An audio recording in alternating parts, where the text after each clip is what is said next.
Middle east में अब एक और जंग शुरू होने का खौफ बना हुआ है। ईरान पर बैक टू बैक अटैक हुआ है। शनिवार को इजरायली एयर स्ट्राइक के बाद ईरान के दक्षिणी प्रांत सिस्तान और बलूचिस्तान में पुलिस के काफिले पर बड़ा हमला हुआ। ऐसे में ईरान पूरी तरह से भड़क चुका है। जहां इजरायल ईरान को पलटवार न करने की धमकी दे रहा है, तो वहीं ईरान इजरायल को कड़ी चेतावनी देते हुए कह रहा है कि उसे इस हमले का जवाब दिया जाएगा। ऐसे में अब सवाल है कि क्या ईरान इजरायल पर अटैक करेगा, क्योंकि इजरायल ने ईरान को गहरी चोट पहुंचाई है। हमले में ईरान के कई सैन्य ठिकानों को निशाना बनाया गया था, जिससे ये पूरी तरह से तबाह हो चुके हैं।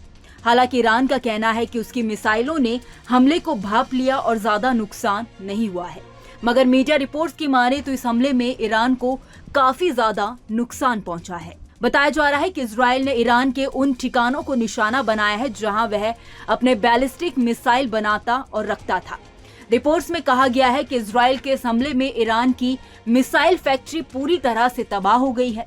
कहा जा रहा है कि इसे फिर से ऑपरेशनल बनाने में कम से कम 2 साल का समय लगेगा। ऐसे में ये ईरानी सेना के लिए एक बड़े सेटबैक की तरह होगा। ईरान के सैन्य ठिकानों पर अपने हमले के बाद इजरायली सेना आईडीएफ ने एक बयान जारी किया। इस बयान में कहा गया है कि आईडीएफ ने अपना मिशन पूरा कर लिया है। अगर ईरानी शासन ने नए सिरे से तनाव बढ़ाने की गलती की तो हम जवाब देंगे। हम आपको बता दें कि आईएएफ के विमान ऑपरेशन से सुरक्षित वापस आ गए हैं। इस बयान में आगे कहा गया है कि जो लोग इजरायल को धमकी देते हैं और तनाव बढ़ाने की कोशिश करते हैं, उन्हें गंभीर परिणाम भुगतने होंगे।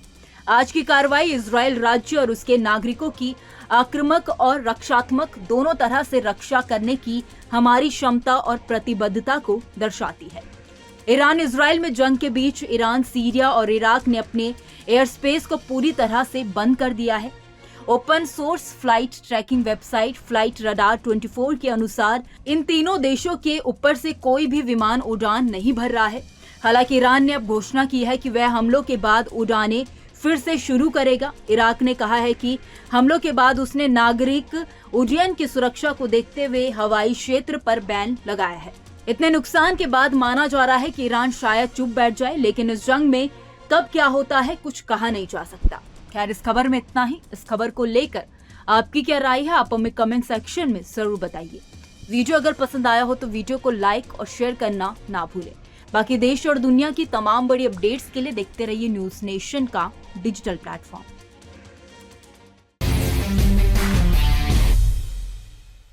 न्यूज नेशन अब व्हाट्सएप पर खबरों की ताजा अपडेट के लिए न्यूज नेशन के इस क्यूआर कोड को स्कैन करें